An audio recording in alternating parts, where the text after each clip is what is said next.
Hello my creative friends, welcome to part 4 of my Slow Fashion Frida series. Make sure you check out videos 1, 2, and 3 in this series where I go more into detail about how I trace my patterns using my PDF, as well as cutting out adhesives, applying the adhesives, and sewing. But in this video I'll stick to some specifics about this outfit.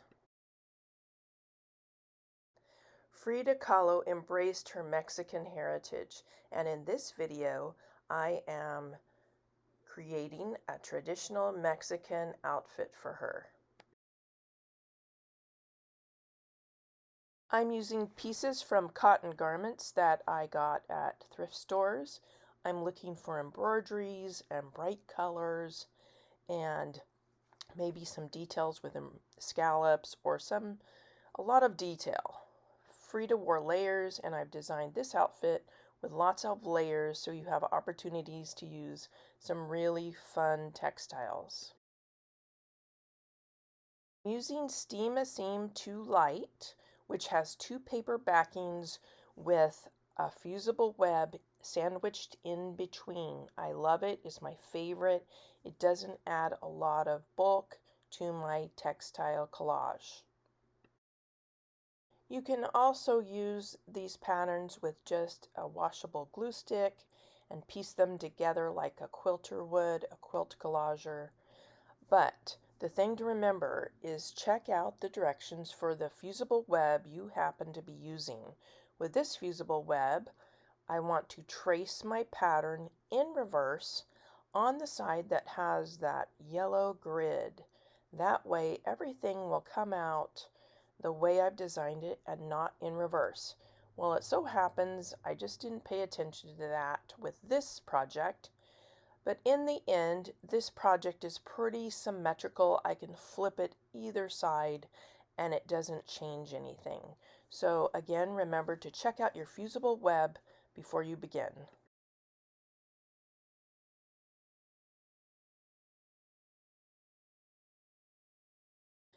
I've designed this shawl so that it looks like it's in layers or flowing down.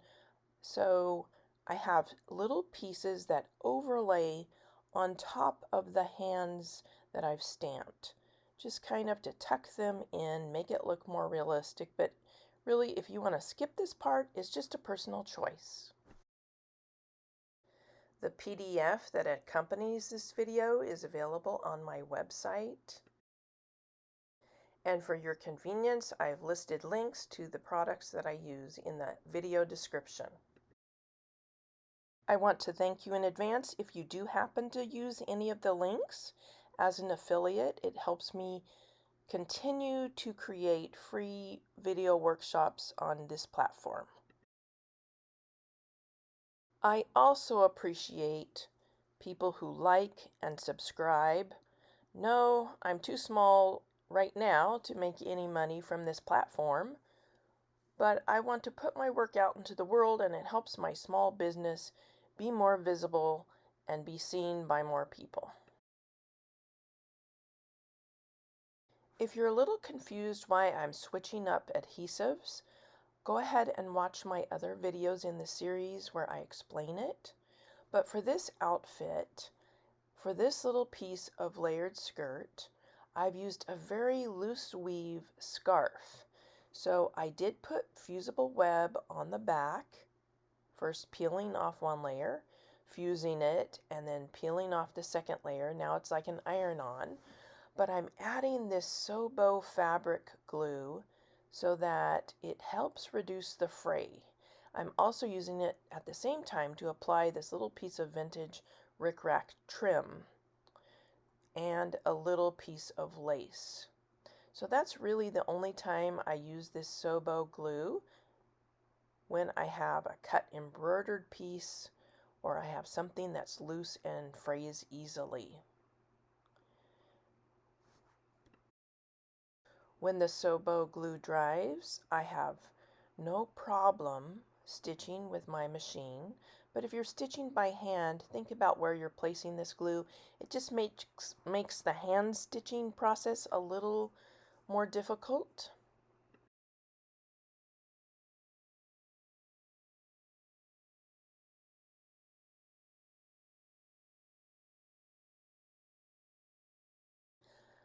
I am all about sustainable art. So when you see me cut up a textile, it's usually a scrap from a piece of clothing I have already refashioned, or I cut out what I need and I always use the rest, especially these. I'm very selective when I shop for textiles, so I usually use every single piece one way or another.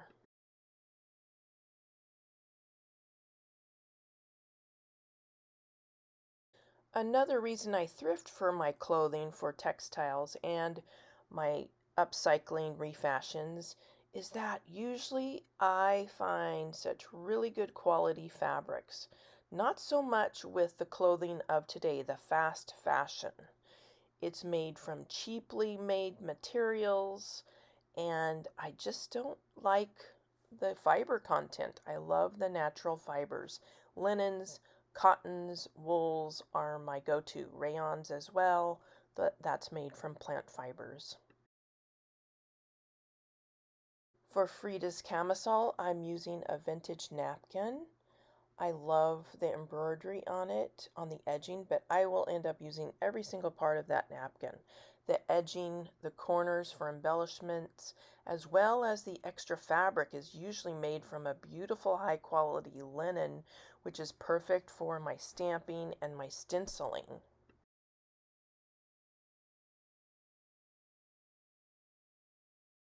Now that my applique pieces have been steamed and peeled back of that final layer, they are now iron-ons. I'm ready to build my background. I've chosen 3 different fabrics for interest, and I'm shifting them around, auditioning the little applique pieces to see where to place the order of the 3 background fabrics so those applique pieces really pop.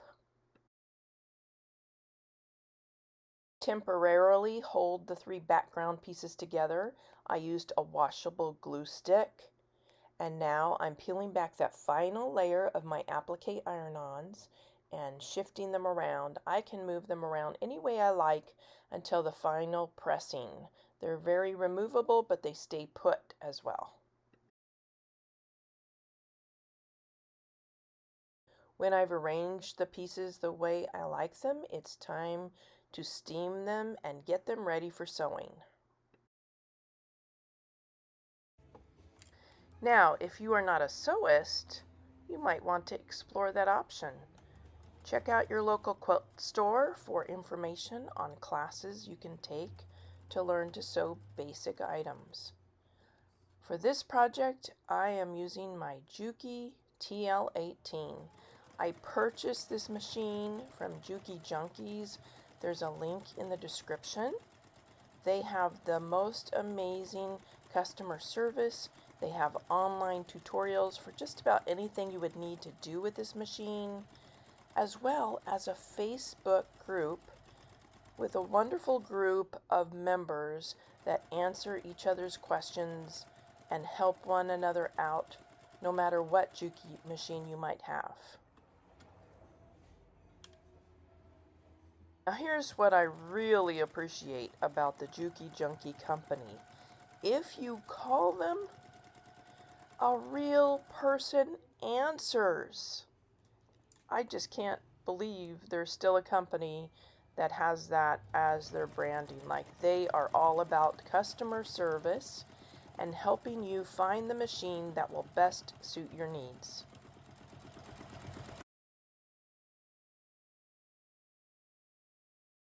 Make sure to hit subscribe so you won't miss the next video in the series, Slow Fashion Frida.